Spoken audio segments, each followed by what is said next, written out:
Hello investors, आज date है 24 दिसंबर 2025। आज हम बात करने जान रहे हैं निफ्टी के आउटलुक के बारे में प्लस बैंक निफ्टी के बारे में। आज के कौन से ट्रेंडिंग स्टॉक्स होंगे उन पे हम फोकस करेंगे।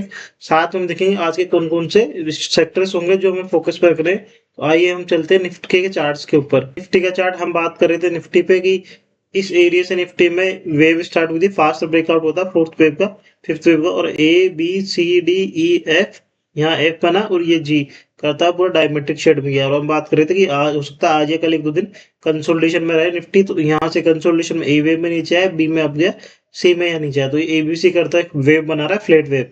फ्लैट में क्या होता है कि ए डाउन साइड में आता है फास्ट। इसने इस वाली राइज उसको फास्ट ब्रेक डाउन करा नीचे की साइड में। उसके लिए हम यहाँ पे मेजरिंग स्केल जाके देखेंगे कि इसका लो ये था यहाँ से लेके, और ये वाला 16 बार लिए। और इसके लो को निकालने के लिए इसने कितने कैंडल लिए? ओनली यहाँ से देख के इस कैंडल ने इसके लो को निकाल दिया, ओनली 5 कैंडल। ये जो ये कैंडल ना, ये वाली इसने निकाला। तो कहीं ना कहीं ये जो अपर ट्रेंड अपसाइड में था वो यहाँ ब्रेक डाउन हुआ। उसके बाद में ए वेव नीचे की तरफ आया और बी के अंदर ए बी सी करता हुआ अपसाइड में गया। बी के अंदर कौन सी वेव है? ये जिगजैग है। तो ये ए, ये बी और ये सी। तो ये पूरा कंप्लीट ए वेव से ज्यादा रिट्रेस किया है बी ने, प्लस बी ने ज्यादा टाइम लिया है। तो ये कहीं ना कहीं इंडक्शन वो होते हैं, रीजन होते हैं। फ्लैट वेव में क्या होता है कि बी वेव ए से ज्यादा टाइम लेता है, प्लस 0.618 रिट्रेसमेंट से ज्यादा रिट्रेस करता है। तो ए के अकॉर्डिंग बी ने ज्यादा टाइम लिया और सी के अंदर 5 वेव बनती है। तो यहाँ देखो 1 2 3, ये पूरा फोर्थ और ये 5 टर्मिनल इम्पल्स बना। और उसके बाद में फिफ्थ वेव में यहाँ कहीं ना कहीं ये जो कल लो हुआ है फोर्थ और फिफ्थ वेव का एग्जैक्ट बराबर सा लो है। अब आज के लिए क्या सिनेरियो है? फोर्थ वेव है, इसके हाई को निकालना चाहिए फास्टर। तो हम मानेंगे कि ये पूरा वेव यहाँ कहीं ना कहीं खत्म हो गया। उसके लिए ये इस एरिया पे 26,210 के ऊपर हाई निकलना जरूरी है मार्केट का। जिससे इसके ऊपर हाई निकलेगा तो एक बार वापस हमें नई रिज्यूम रैली देखने को मिल सकती है, क्योंकि इस पूरी वेव को हम मार्क करेंगे कहीं ना कहीं ए वेव। देखो मैं आपको बताता हूँ कैसे मार्क करते हैं।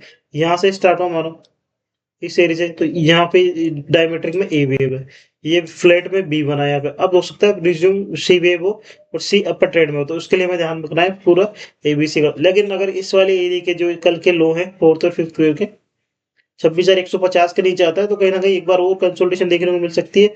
एक्स वेव बना के एक दो दिन और यह रुक सकता है। तो उसके लिए हमें इन एरिया को ध्यान रखना है। ऊपर की साइड में 26,210 ब्रेक होना चाहिए फर्स्ट टाइम में, और नीचे की साइड में 26,150 ये नहीं निकलना चाहिए। अगर ये निकलेंगे तो एक दो दिन और कंसोलिडेशन पॉसिबल है। लेकिन बड़ा जो ट्रेंड है वो इंटेक्ट अपर साइड में, तो कोई भी इश्यू नहीं है। बस राइड करो, स्टॉप लॉस एडजस्ट करते रहो, साथ में स्टॉप लॉस इंक्रीज करते रहो अपना हमेशा। जैसे मानो यहाँ से पोजीशन कवर की हमने मानो लेनी, तो फिर ये स्टॉप लॉस था।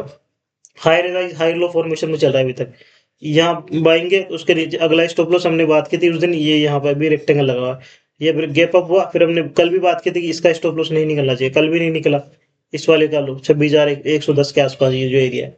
और अभी भी हम बात करें इस वाले की, तो हमेशा जो स्टॉप लॉस है वो भी थोड़ा इंक्रीज होना चाहिए। अप साइड में शिफ्ट करते रहो स्टॉप लॉस को, राइड करते रहो पोजीशन को। हम चलते हैं निफ्टी के ऑप्शन चार्ट्स पे। तो ऑप्शन चेन पे आप जाके देखोगे तो 26,200 पे मैक्सिमम कॉल राइटर है। कॉल राइटर्स के अगर आप ऊपर इंटरेस्ट देखोगे तो यहाँ पे 1 लाख है, उसके अगेंस्ट में पुट राइटर 87 है। तो 26,200 जो मैं बात कर रहा हूँ 26,210 से 20 का एरिया ये निकल गया फास्ट टाइम में। तो कहीं ना कहीं ये भी ग्रिप होंगे और ये फंसेंगे, शॉर्ट कवरिंग आएगी बड़ी वाली, वो 26,300 तक इजीली ले सकती है निफ्टी को।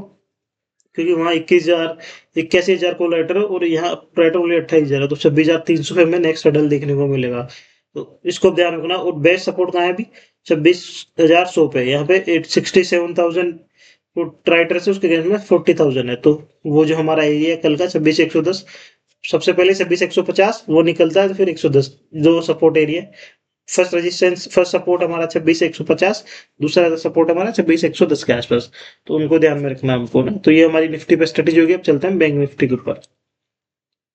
बैंक निफ्टी कुछ भी नहीं कर रहा है, बिल्कुल साइडवेज है। जो हम बात करें उस पूरे रेक्टेंगल में यही खड़ा है। देखो कल भी हमने रेक्टेंगल मार्क किया। जब तक ये बैंक निफ्टी यहाँ से नहीं निकालता, कोई लीडरशिप नहीं लेता बैंक निफ्टी में, चाहे से आईसीआई बैंक हो या फिर एचडीएफसी बैंक हो, ये इनको लीडरशिप लेनी ही पड़ेगी। अगर ये नहीं लेते हैं तो हम थोड़ा यही कंसोलिडेशन करेंगे और इसी एरिया में फंसे रहेंगे। अब जो बात कर रहे हैं ये वाला एरिया डाउन साइड से 59,200 और अप साइड में 59,340-50 के आसपास जो एरिया है। तो ये एरिया थोड़े रेजिस्टेंस जोन में है, निकालना बड़ा मुश्किल हो रहा है। पॉसिबल है कि आज निकाल दे कहीं ना कहीं बैंक निफ्टी 59,400 के ऊपर। तो ये मंथली कॉल राइटर्स है 59,500 के, वो शॉर्ट कवरिंग करना चालू करेंगे और फिर एक बड़ी रिज्यूम रैली देखने को मिल सकती है बैंक निफ्टी में। हो सकता है कि आने वाले टाइम में बैंक निफ्टी ही कहीं ना कहीं निफ्टी को लीड करता हुआ दिखे हमें। तो इस पे हमें फोकस करना है बैंक निफ्टी में, लेकिन जब तक इस एरिया में तो कोई ट्रेड नहीं इनिशिएट होता है, तो इसको हमें ध्यान में रखना है। देखते हैं एक बार सेंसेक्स पे, आज एक्सपायरी भी है सेंसेक्स की।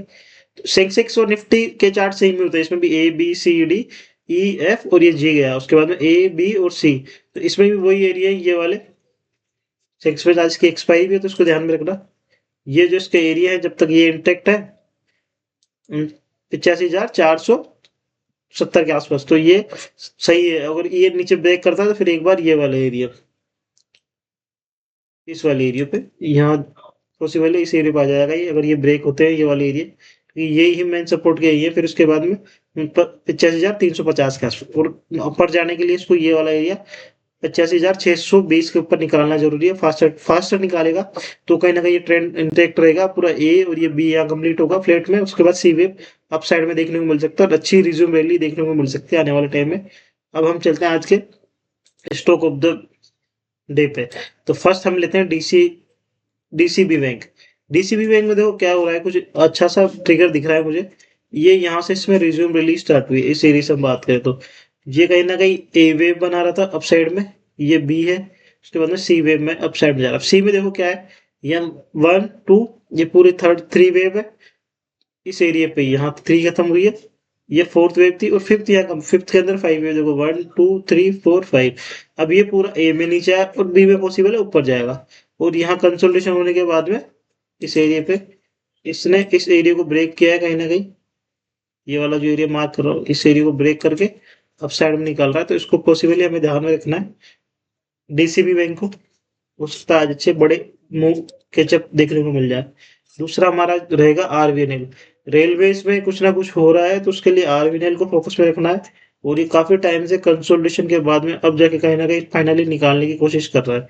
और इसमें बड़ी ट्रेंड लाइन है काफी टाइम से, जब से इसका डाउनवर्ड ट्रेंड स्टार्ट हुआ है इस एरिया से 2024 से 12 जुलाई, तो ऑलमोस्ट ऑलमोस्ट 1.5 साल हो गए इसने कुछ भी नहीं किया है, और बार बार इसी ट्रेड लाइन पर रेजिस्टेंस था, यहाँ से आया, यहाँ रेजिस्टेंस लिया, यहाँ से आया, यहाँ पे फिर यहाँ आया, फिर रेजिस्टेंस। अब फाइनली इसको ब्रेकआउट कराया, फास्टर निकाल रहा है और वॉल्यूम इंक्रीज होना चालू हुई है। इसमें देखो यहाँ से 40 रुपए के आसपास से एक रैली स्टार्ट हुई थी, वो 600 रुपए तक गई थी, तो ये बहुत बड़े ट्रेंड थे। उस ट्रेंड को कहीं ना कहीं कंसोलिडेशन किया है इसने, तो ये तो बहुत अच्छा अपॉर्चुनिटी होती है कहीं भी अच्छे शेयर्स को, अगर कोई इसने मिस कर दिया तो यहाँ लेने की। और देखो यहाँ पे इसने रिट्रेसमेंट भी 50% से ज्यादा किया है, 0.618 के आसपास ही रिट्रेसमेंट है। तो इस पूरी वेव को यहाँ नीचे रिट्रेस किया है, और जब अप ट्रेंड में जा रहा था तो देखो इस ये ट्रेंड लाइन हमारे लिए काफी सपोर्ट का एक काम कर रही थी अपर ट्रेंड में, और हमेशा high rise high low formation होता। अब क्या कर रहा है, लोअर लोअर फॉर्मेशन पे, lower rise lower highs lower low formation में। अब कहीं ना कहीं अप ट्रेंड में निकालने की कोशिश कर रहा है, तो ये यहाँ पे रिस्क रिवॉर्ड काफी अच्छा बैठता है, और ये अच्छे सपोर्ट एरिया है इसके, ये वाले इस एरिया से कहीं ना कहीं निकालने की कोशिश कर रहा है। ये बार बार सपोर्ट मिल रहे थे यहाँ पे, अगर आप देखो एक बार यहाँ नीचे आया, दूसरी बार यहाँ पे, फिर तीसरी बार, चौथी बार, तो ट्रिपल बॉटम जैसा दिख रहा है यहाँ पे 2 3 बार इसी एरिया पे, जो हमारा 300 के आसपास का एरिया यहाँ सपोर्ट लेके अब निकाल रहा है। ये एरिया कहीं ना कहीं बेस्ट एरिया है as a stop loss trigger करने के, और अपसाइड में हम सिर्फ अपसाइड में हम स्विंग देख सकते हैं आने वाले टाइम में अच्छे खासा अपर ट्रेंड में देखने को मिल जाए। तो इसे में ध्यान में रखना है आरबीएनएल, डीसीबी बैंक। तीसरा हमारा है कोल इंडिया आज के लिए। इसमें भी बड़े टाइम से ये शेयर सारे सोए हुए शेयर है पीएसयू सेक्टर से, और अभी बजट आने वाला है, और इसमें भी एक टाइम पे यहाँ इस एरिया से हम देखें तो कितनी बड़ी रैली आई थी, ऑलमोस्ट डबल हो गया था इस एरिया से शेयर यहाँ पे 31 अगस्त 2023 से 240-50 का शेयर था ये यहाँ पे 2024 में जुलाई अगस्त के अंदर। तो ये 23 से 24 एक साल के अंदर 250 का शेयर 550 हो गया था, तो जस्ट डबल हो गया था यहाँ से ना। उसके बाद में कंसोलिडेशन में था काफी टाइम से, और ये पूरी इस वेव को रिट्रेसमेंट अगर आप जाके देखोगे यहाँ से लेके और यहाँ तक, तो ये रिट्रेसमेंट हमारा कहीं ना कहीं 0.618 पे आ रहा है, जो कि बहुत ही अच्छा रिट्रेसमेंट माना जाता है, गोल्डन रेशियो है। और अब क्या कर रहा है, ये पूरा डाउनवर्ड ट्रेंड लाइन जो थी हमारी उसको तो ब्रेच कर ही रहा है साथ में, देखो यहाँ पे ये देखो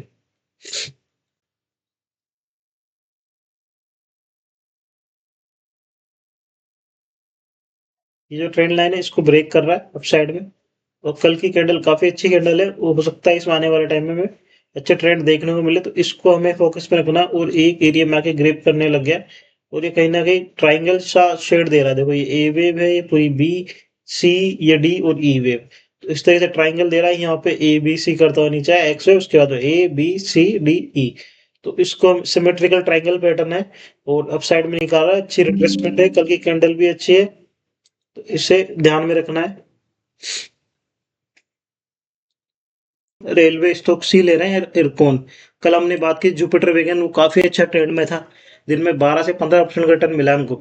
ये देखिए इरकॉन इंटरनेशनल, रेलवेज में कहीं ना कहीं कुछ ना कुछ अपर ट्रेंड देखने को मिल रहा है, और ये भी इसी ट्रेंड लाइन को ब्रेकआउट कर रहा है जहां से स्टार्ट हुई थी ना ये डाउनवर्ड ट्रेंड लाइन 2024 19 जुलाई से इस एरिया पे, और ये पूरी वेव को रिट्रेस करा है नीचे की साइड में। इसका भी रिट्रेसमेंट चेक कर लेते हैं। कल वॉल्यूम भी अच्छे थे इसके अंदर, सारे के सारे 0.6 वाले रिट्रेसमेंट पे है। तो इतने बड़े अपर ट्रेंड में देखो कहाँ से स्टार्ट हुई थी ये 36 से 356, तो जस्ट 10 गुना हो गया था शेयर यहाँ से। ओनली कितना सा टाइम है, जुलाई 2022 से लेके 2024 जुलाई, 2 साल के अंदर 10 गुना का रिटर्न दिया था इसने, और हायर हाइस हाई लो फॉर्मेशन में चल रहा था। ये काफी अच्छे ट्रेंड होते हैं कभी भी लगा, अगर हम देखना चाहें फिर कोई भी बड़े ट्रेंड को कैसे राइड करना है, तो उसके लिए हमेशा high rise high low, last low है वो फास्ट निकलता है, तो फिर कहीं ना कहीं उसको बाहर निकलना चाहिए। लेकिन इसमें लास्ट लो कभी भी बाहर निकला ही नहीं, और यहाँ जाके कहीं ना कहीं इस वाले लो को ब्रेक किया नीचे की साइड, तो यहाँ बाहर निकल जाओ 213 पे, और एंटर होना है तो इस वाले एरिया के ऊपर एंटर हो जाओ। ये जो एरिया थे हमारे, इस तरीके से कोई भी बड़े ट्रेंड अगर बाई या सेल करना हो तो ऐसे मौके देखना होता है। 65 पे कोई एंटर हुआ इस वाले एरिया पे इसके हाई को, तो और उसने यहाँ 203 पे निकला, तो कितना बड़ा ट्रेंड यूज किया उसने, ऑलमोस्ट 4 गुना के आसपास का प्रॉफिट यूज किया। और अब देखें इस एरिया से तो अच्छे ट्रेंड है, वॉल्यूम्स कल की अच्छी है, कैंडल अच्छी है, और नीचे के डाउनवर्ड ट्रेंड लाइन को निकाल रहा है, प्लस रिट्रेसमेंट भी अच्छी है। आपको चैनल से सब चीजों को ध्यान मिल रही है, समझ में आ रहा है, अच्छे प्रॉफिट अर्न कर पा रहे हो, तो प्लीज चैनल को सब्सक्राइब करें, लाइक शेयर एंड कमेंट करना ना भूले, ताकि हमें भी मोटिवेशन मिले, हम आपके लिए ऐसे ही कुछ अच्छे अच्छे एनालिसिस ला सके। Thank you everyone.